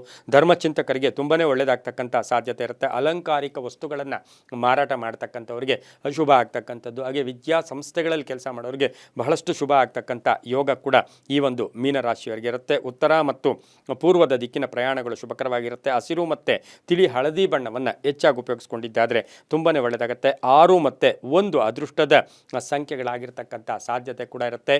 ಓಂ ದತ್ತಾತ್ರೇಯಾಯ ನಮಃ. ಓಂ ದತ್ತಾತ್ರೇಯಾಯ ನಮಃ ಈ ಮಂತ್ರವನ್ನು ಹೆಚ್ಚು ಜಪ ಮಾಡ್ಕೊಳ್ಳೋದ್ರಿಂದ ಸಾಕಷ್ಟು ಶುಭ ಆಗ್ತಕ್ಕಂಥ ಯೋಗ ಕೂಡ ಇರುತ್ತೆ. ಹಣ್ಣುಗಳನ್ನು ಈ ವಾರದಲ್ಲಿ, ಬಾಳೆಹಣ್ಣು ಇನ್ನೊಂದು ಏನೋ ಹಣ್ಣುಗಳನ್ನು ಈ ವಾರದಲ್ಲಿ ಹೆಚ್ಚು ದಾನ ಮಾಡಿದ್ದೆ ಆದರೆ ಸಾಕಷ್ಟು ಶುಭ ಫಲಗಳು ಕೂಡ ಆಗ್ತಕ್ಕಂಥ ಯೋಗ ಕೂಡ ಇರುತ್ತೆ. ರೈತರಿಗೂ ಒಳ್ಳೆಯದಾಗುತ್ತೆ, ತುಂಬಾ ಒಳ್ಳೆಯದಾಗುತ್ತೆ. ಇದಾಗಿತ್ತು ಇಂದಿನ ದ್ವಾದಶ ರಾಶಿಗಳ ವಾರ ಫಲ ಕಾರ್ಯಕ್ರಮ. ಸರ್ವೇ ಜನ ಸುಖಿನೋ ಭವಂತು, ಸಮಸ್ತ ಸನ್ಮಂಗಳಾನಿ ಭವಂತು.